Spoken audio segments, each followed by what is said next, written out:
sa kompetisyon ng mga grupo nga mahiligon sa airsoft sa Camp Phillips, Bukidnon, nag-patrol Road Boulevard.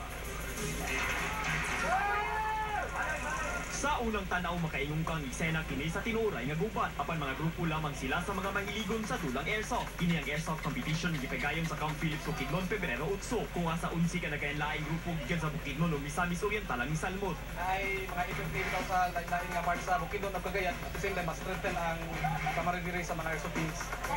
Passion na kung na ako ni mahilig sa kwan ba. Mahilig ko gunit-gunit po sila.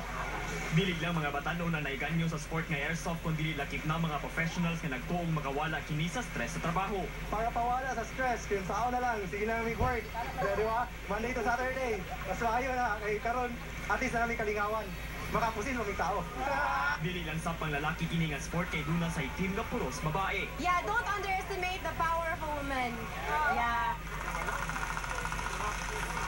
Rod Boulevard sa Pamahaw Espesyal. Nakakita ang